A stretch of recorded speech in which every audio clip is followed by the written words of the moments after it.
মহাদেৱ গোসাঁয়ে পাৰ্বতীৰ সংগে কুমেৰু পৰ্বতে যায়,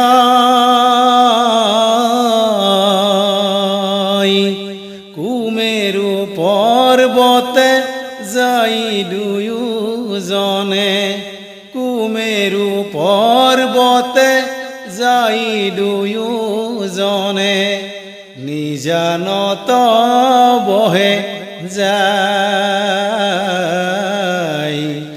নিজানত বহে যায়।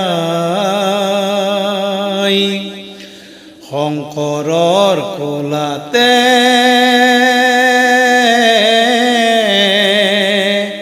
পাৰ্বতী আই বহি শংকৰৰ মুখলৈ চাই,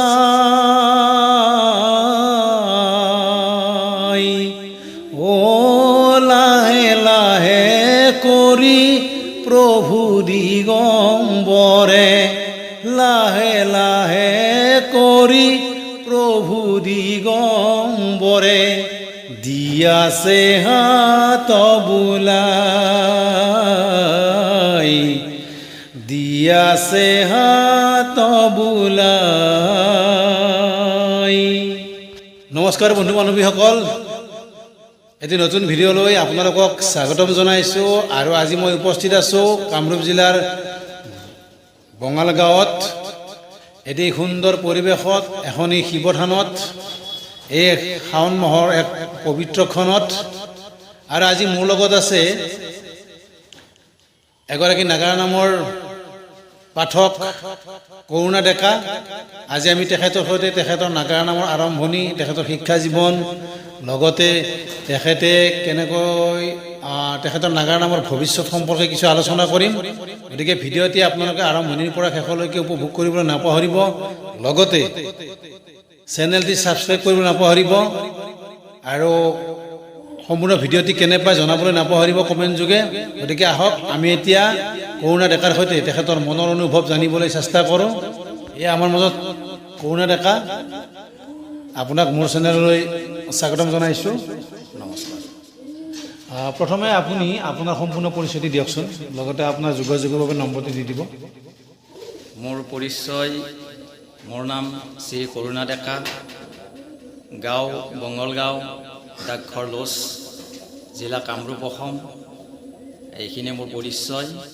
আৰু মোৰ ফোন নম্বৰটো 9127380464। বঢ়িয়া, সুন্দৰ। এতিয়া আপুনি আমাক জনাওকচোন, আপুনি আপোনাৰ শিক্ষা ক'ত কেনেকৈ আৰম্ভ কৰিছিল? মই প্ৰথম শিক্ষাটো আমাৰ বঙালগাঁও প্ৰাথমিক বিদ্যালয়, তাতে আৰম্ভ কৰিলোঁ। আৰু সেইটো শেষ কৰি তাৰপিছত হাইস্কুল বুলি ক'বলৈ গ'লে আমাৰ পাতিদৰং বিদ্যাপীঠ হাইস্কুল, তাতে সমাপ্ত কৰিলোঁ মই শিক্ষা। অলপমান ঘৰুৱা অসুবিধাৰ কাৰণে শিক্ষাটো তেনেকৈ। ঠিক আছে, বঢ়িয়া। এতিয়া আপুনি আমাক আমাৰ যিখিনি দৰ্শক আছে তেখেতসকলক জনাওকচোন যে আপুনি নাগাৰা নামৰ সৈতে কেতিয়াৰ পৰা কেনেকৈ জড়িত হ'ল, লগতে আপোনাৰ গুৰুজনাৰ নাম কি? নাগাৰা নামৰ লগত জড়িত হ'লেও মই প্ৰথমতে গাঁৱতে এটা দল খুলিছিল। এই দলটো খোলাত মই তেওঁলোকৰ লগত যাওঁ। তাৰপিছত তাৰ যিকেইজন পাঠক গাইছিল তেওঁলোকৰ মানে তেনেকুৱা এটা ভংগীবিলাক ভাল নাছিল। তেতিয়া ময়ো গাই থাকোঁ, এটা কলগছৰ ওপৰত বহি কিনে গাই থাকোঁ। তেতিয়া এজন মানুহে ক'লে যে এওঁক বনাই চোৱাচোন পাঠক। তেতিয়া মোক বনালে, আৰু তেতিয়াৰ পৰাই মই নামৰ জগতত আহিছোঁ। সেই সময়ত মই মোটামুটি ক্লাছ 4ৰ ল'ৰা তেতিয়াৰ পৰা। আৰু মই গুৰু মোৰ শ্ৰদ্ধাৰ শ্ৰীযুত দ্বিজেন মোহন ডেকা, তেখেতে মোৰ গুৰু। দ্বিজেন মোহন পাঠক, হয়, বঢ়িয়া। আচ্ছা, আপুনি যেতিয়া প্ৰথম নামত জড়িত হৈছিল তেতিয়া আপুনি প্ৰথম কি নাম গাইছিল, মনত আছেনে আপোনাৰ? মই প্ৰথম গোপিনীৰ বস্ত্ৰহাৰ, গোপিনীৰ বস্ত্ৰহাৰ, হয়, সেইটোৰে আৰম্ভ কৰিছোঁ। কীৰ্তনৰ কীৰ্তন, অতি সুন্দৰ। এতিয়া আমি বাৰ্তালাপৰ মাজতে যদি আপোনাৰ কণ্ঠত এটি দিহা ৰাইজৰ মাজলৈ আগবঢ়াই নিদিওঁ তেনেহ'লে ভিডিঅ'টো অলপ বৰিং হ'ব। গতিকে প্ৰথম দিহা হিচাপত আপুনি কোনটো দিহা গাম বুলি ভাবিছে?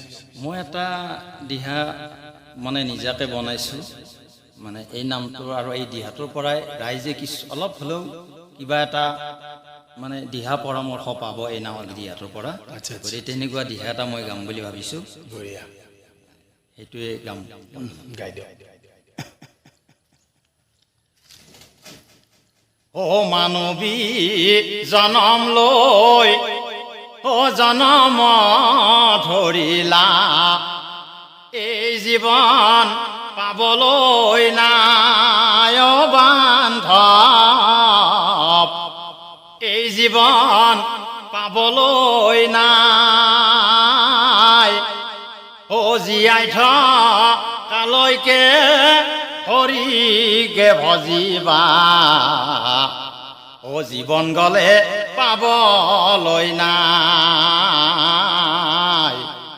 ও জীৱন গলে পাবলৈ নাই। এই সুপ্ৰভাত উঠিবা, তুমি স্নান কৰিবা, ও নিজা ঘৰে হ'ব গংগা স্নান বান্ধৱ, ও নিজা ঘৰে হ'ব গংগা স্নান, ও নামঘৰত সোমাবা, চাকি ধূপ জ্বলাবা, পিতৃ মাতৃক কৰিবা প্ৰণাম, ও তুষ্ট হ'ব প্ৰভু নাৰায়ণ, ও হৰিৰ নাম মুখে লৈ ও কৰ্ম কৰি যাবা, এ ফলৰ কথা তুমি নাভাবিবা ও বান্ধৱ, ও ফলৰ কথা তুমি নাভাবিবা, ও কৰ্মৰ বলে ধৰ্ম হ'ব, ধৰ্মত প্ৰভুই সুখ দিব, আৰু এই ধৰ্মৰ বলে হবা গুণবান। অতি সুন্দৰ। আশা কৰোঁ এই দিহাটি আমাৰ দৰ্শক ৰাইজে শুনি গতিকে ভাল পাব। কেনেবা জনাবলৈ নাপাহৰিব। অ'কে, বঢ়িয়া। আপুনি যিহেতু চতুৰ্থ শ্ৰেণীৰ পৰা নামৰ সৈতে জড়িত হৈছে, গতিকে আপুনি বৰ্তমানলৈকে অসমৰ বিভিন্ন স্থানত নিশ্চয় নাম পৰিৱেশন কৰিছে। গতিকে ক'ত ক'ত আপুনি নাম পৰিৱেশন কৰিলে সেই বিষয়ে আমাৰ দৰ্শক ৰাইজক জনাওকচোন। নামটো সেই সময়ত বহুত ঠাইত কৰিছোঁ, কাৰণ সেই সময়ৰ নাম মোটামুটি মোৰ 10-12 বছৰ গাইছোঁ সেইখিনি সময়ত। গতিকে গুৱাহাটী আমাৰ ওচৰৰ চুবুৰীয়া জেগা আৰু নলবাৰী, দৰং এনেকৈ বহুখিনি জেগাত নাম গাইছোঁ। এতিয়া ক'ত ক'ত গাইছোঁ বুলি ক'লে আৰু মই সেইটো নকওঁ বাৰু। গতিকে এইকেইখন জিলাত গোৱা গৈছে নাম। আপোনাৰ যিটো নাম, যিটো আপোনাৰ শৈশৱৰ পৰা এতিয়ালৈকে আপুনি নাম পৰিৱেশন কণ্টিনিউ কৰি আছিল? নাই, মাজতে মোৰ অকণমান বন্ধ হৈ গ'ল দলটো, কাৰণ সেই সময়ত আগত যিটো দল আছিলে সেইবিলাক আছিল সমবায় ভিত্তি। তেতিয়া নামত মানে আজিৰ দৰে পইচা নাছিল। যেতিয়া নাছিল মই হয়তো যাই কিনে ঘৰত অলপ টানাটানি হৈ যায়, নাম গাই থাকিলে মোৰ নচলে। মই অকণমান বাহিৰত গুচি গ'লোঁ, তাৰ বাবে দলটো বন্ধ হৈ থাকিল। আৰু এতিয়া আকৌ আৰম্ভ কৰিছোঁ, আৰু আৰম্ভ কৰাৰ আজি মোটামুটি 6 বছৰে হ'ল। এয়াই। অতি সুন্দৰ, ভাল লাগিল। ইতিমধ্যে আমি যিখিনি কথা পাতিলোঁ অতি খুবেই সুন্দৰ কথা হৈছে, ভাল লাগিছে। এতিয়া কথা হ'ল আমাৰ লাহেকৈ আৰু বিশ্বকৰ্মা পূজালৈ বেছিদিন নাই। ইতিমধ্যে বিশ্বকৰ্মাৰ কাৰণে মানুহ ইতিমধ্যে আমাৰ নাগাৰা নামৰ ক্ষেত্ৰত বিভিন্ন সমিতিয়ে যোগাযোগ চলাই আছে, ইয়াৰ বিষয়ে আলোচনা হৈ আছে। গতিকে এই সময়তে যদি মই আপোনাক সোধোঁ, যিহেতু আমাৰ নাগাৰা নামৰ আৰম্ভণি বৰ্ষ আৰম্ভ হয় বিশ্বকৰ্মা পূজাৰ পৰা, গতিকে আপুনি এই বিশ্বকৰ্মা এই বৰ্ষত কিবা নতুনকৈ নাম লৈছে নেকি? যদি লৈছে দৰ্শক ৰাইজক জনাওকচোন। নাম এটা অনা হৈছে মোৰ, আৰু নামটো সুৰ কৰি আছে বৰ্তমান মানে আখৰাটো চলা নাই, এই চলাম 2 দিনৰ ভিতৰতে। গতিকে ধুনীয়া নাম, ৰাইজে শুনি ভাল পাব। আশা কৰিছোঁ এটি নতুন নাম আপোনালোকে নাগা নামৰ ফিল্ডত এখেতৰ কণ্ঠত উপভোগ কৰিবলৈ পাব। গতিকে আপোনালোকে সাজু হৈ থাকক।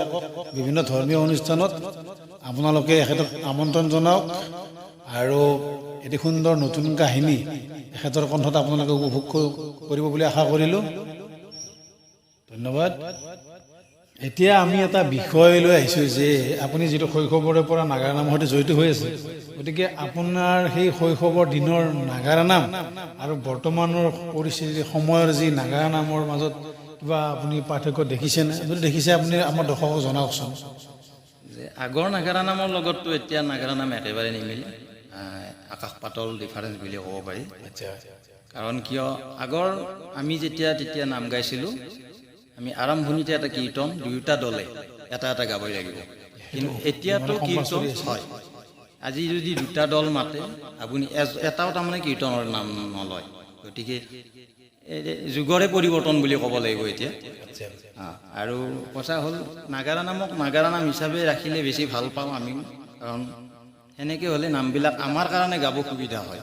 গতিকে কিছুমানেতো আৰু নিজকে ভাইৰেল কৰিবৰ কাৰণে নানান ধৰণৰ অংগী ভংগী দি মানে অলপমান বিপথে লৈ গৈছে নামবিলাক। গতিকে তেনেকুৱা নকৰিলে আমি ভাল পাওঁ, কাৰণ আমি বৰ্তমান বহু পুৰণাই বুলি ক'লোঁ, কাৰণ মাজতে যদিও ড্ৰপ হ'ল। গতিকে সেইখিনিয়ে ক'লোঁ আৰু মেইন কথা হ'ল কি নাগাৰা নামৰ যিটো আধ্যাত্মিকতা, সেই যিটো গাম্ভীৰ্যতা সেইখিনি থাকিলে ভাল লাগে। সেইখিনি থাকিলে ভাল লাগে। তাক যদি বাহুল্য কৰে পৰিৱেশটো বেয়া হয়। কিন্তু একচুৱেলি এই ক্ষেত্ৰত পাঠকৰ লগতে আমাৰ যিখিনি কি আছে দৰ্শকৰ সেইখিনিও কিন্তু মূলতে দায়ী। হয় হয়, নিশ্চয়। এই ক্ষেত্ৰত আপোনাৰ কিবা অভিজ্ঞতা আছে নেকি? অভিজ্ঞতা মানে এই ক্ষেত্ৰত আৰু কি ক'ব, ক'লেতো বহু ডাঙৰ কথা হয়। এতিয়া এই ক্ষেত্ৰত কিছুমানে কয়, আপুনি ফিল্ডত যাওঁতে কিবা দৰ্শকে কিবা মোচন দিছিল নেকি আগতে? দিয়ে। এই মাজতে মই এখন এই গুৱাহাটী কালী মন্দিৰত, এইটো গীতা মন্দিৰ, তাতে এখন নাম গালোঁ যোৱাবাৰ কালী পূজা। আচ্ছা, তাতে মই নাম পৰিৱেশন কৰি থাকোঁতে মানে 2-3জন ল'ৰাই মোক অকণমান অসুবিধাই কৰিছে। তেওঁলোকৰ মানে কি লাগে, সেই কৰিশ্মাৰ এইটো মোচন লাগে আৰু এই বেংপাতি বজোৱা এইবিলাক মোচন লাগে। মোৰ মানে গাবলৈ অকণমান অসুবিধা হৈছে, তথাপিতো দৰ্শক বুলি মই একো কোৱা নাই। মই নামটো শেষ কৰি আৰু মনে মনে গুচি আহিছোঁ। মেইন কথা হ'ল এচাম দৰ্শকেও নাগাৰা নামক বিকৃত কৰাৰ ক্ষেত্ৰত আগভাগ লৈছে। গতিকে সেই দৰ্শকখিনি যদি সচেতন হয় তেতিয়াহ'লে নামটো নাম হৈ থাকিব। সেইটোৱে কথা। অতি সুন্দৰ, ভাল লাগিল। এতিয়া আমি আহি অনুষ্ঠানৰ শেষত উপনীত হৈছোঁ আহি। গতিকে এতিয়া আপুনি কোনটো দিহাৰে আমাৰ দৰ্শকক আপ্লুত কৰিব? বাৰু মই এটা দিহা এটা গাওঁ।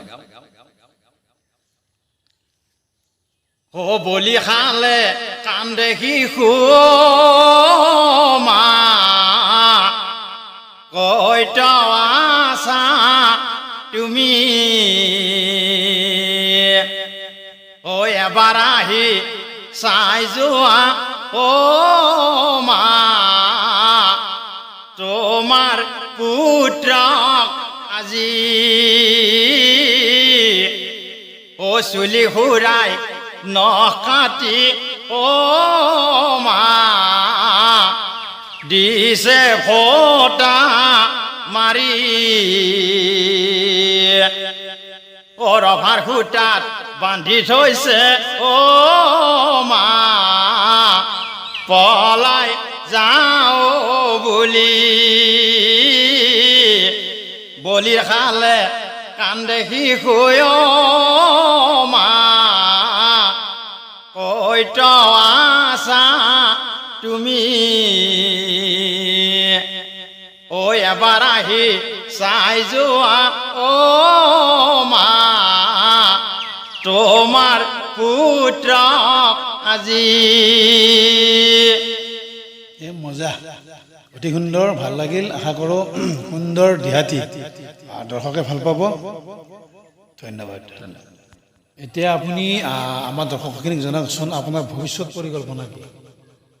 ভৱিষ্যত পৰিকল্পনা এতিয়া মই এইটোৱে লৈছোঁ, বৰ্তমান নামৰ লগত যেতিয়া জড়িত হ'লোঁ আৰু নামৰ জগততে থাকিম, আৰু সেই হিচাপে ৰাইজে মোক আঁকোৱালি ল'ব লাগিব।